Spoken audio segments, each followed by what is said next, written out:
Boy, I picked a nice day to finally do something in my shop. It's like 20-something degrees outside. I got old hot rod wood stove cranked up there, knocking the chill off in here anyways. And so we got over here on the 65 Falcon.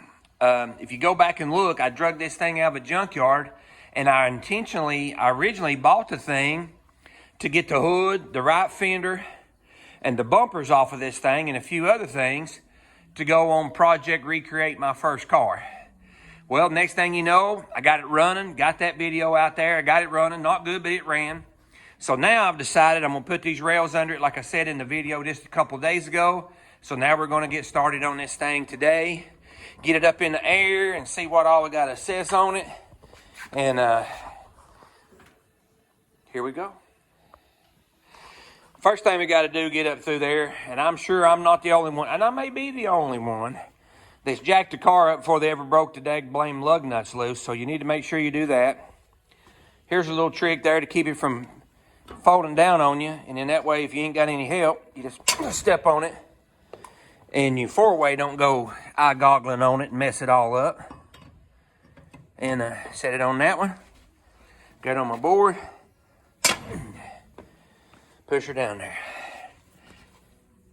Fat boy does have some use every now and then.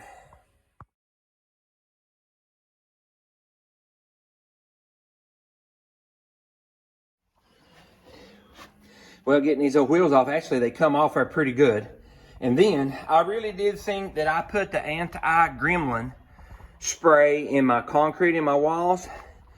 I dropped one of these lug nuts, looked everywhere, all over the place, all over the place. Tell me how. Plumb.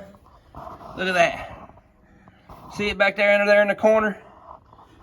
How in the world did that even get in there from right there? Gotta be shop gremlins, guys. Who agrees with me? My intentions was to start with to take these stock wheels off here. Get this idea, my son does this on some of those vans he has. And and check him out on No School Vans and Bikes.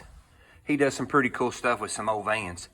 But my intentions was to paint these wheels white, put me some white walls on it, which it had on it, and put the caps back on it. But when I popped these caps off, I noticed that, look here, the wheels are the same color as the car was. So which should I do? Color of the car with white walls and hubcaps, or white rims, white walls, and the stock caps on this old dude? Let me know what you think, man. I need some help. Hey, let me know what you think on the comments, white or blue. I got the wheel pulled off, and I was grabbing hold of it to get it down here off the ground, and I looked, and I just noticed right where I grabbed hold of it. Check it out. Western Auto brand tires. Man, I wonder how long they quit making Western Auto bi-ply tires. That'd be interesting. If anybody knows, let me know in the comments there. So how old do you think these old Western Auto tires are?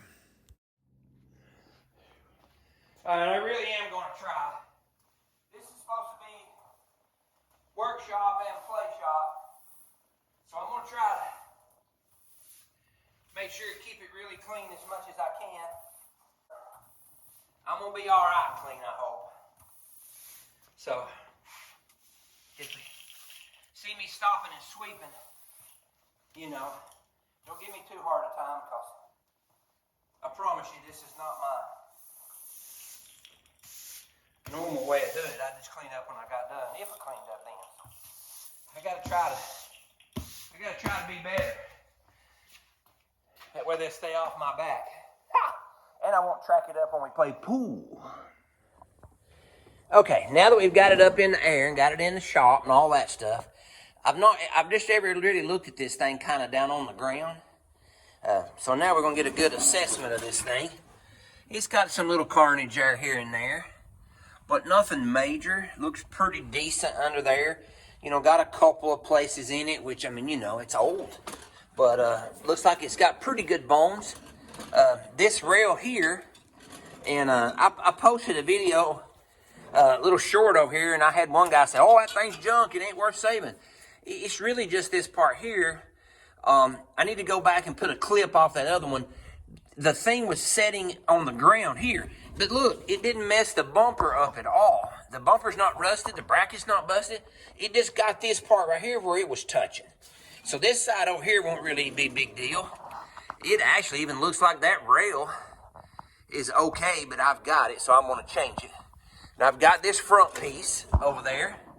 Now we get over here on this side, it goes back a little further, but I cut that piece all the way back to where this is bad at. And then if I need to cut it some more, I've got that other car up there. I wouldn't necessarily really intend it on that thing. I should have probably looked at that better, but anyways. So I can, you know, we can take care of that. I still got that car out there. If I have to put another sleeve in it, no big deal. You know, I see right here where they've put on something in it from back in the day when it had some stuff there.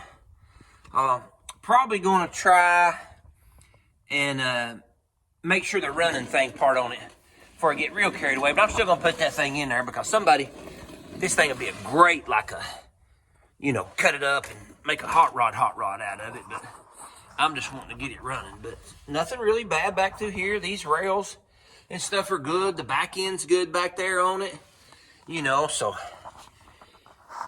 And then I'm going to take and I may or may not have said that earlier because I made these over several days in between working on the building and everything else. So the plan for this thing is I'm going to smooth this thing up, run up with some light sandpaper, smooth it up. I've got some old clear from back when I used to do some side work, which I don't do it anymore. But back when I used to do some side work and stuff, I've got some leftover clear. So I'm going to kind of mix it all together. And I'm going to clear this baby. And hopefully I can get it running and driving. Going to get me some, just some probably some, I think called like Navajo or whatever, seat covers, and go on it. I mean, the dash is nice in it. The carpet's even still decent in it. So I'm going to throw me some covers over it, seat belts all in it, and make a fun little car. Maybe maybe a work car, you know? Maybe a work car. And so as long as the transmission, everything drives out on it, then we're going to put this thing back on the road, and maybe somebody will V8 it or something one of these days, because at this point right now, might change later on in the project.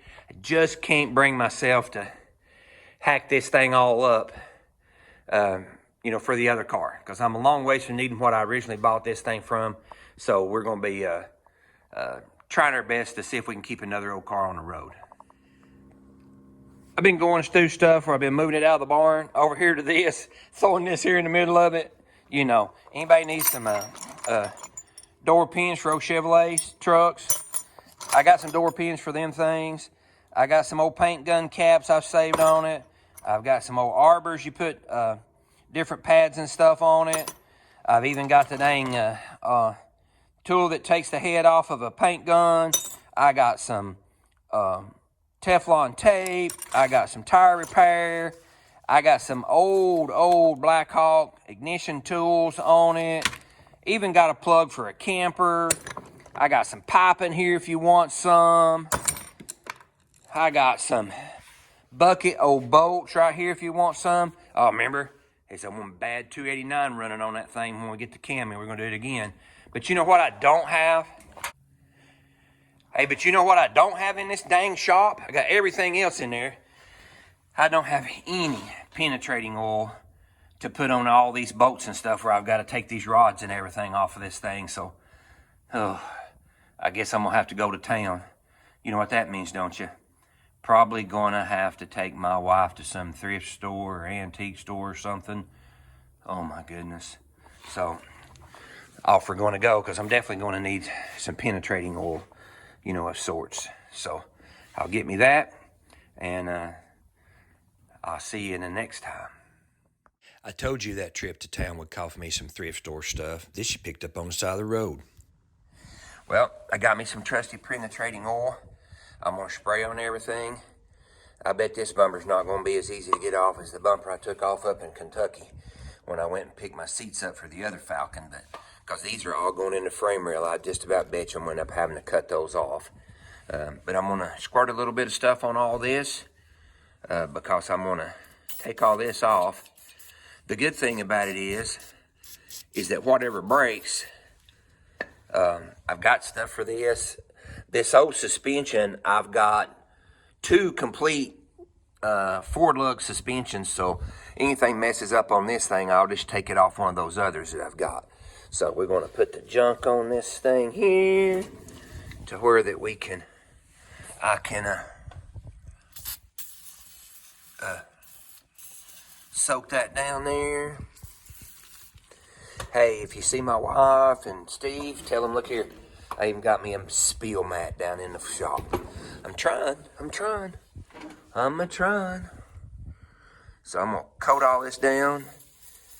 It's colder than whiz out here. So when I get this squirted down, I'm going to go in where it's warm. They should be proud of me. Didn't get a bit on the concrete. See you in the next video. Thanks for watching.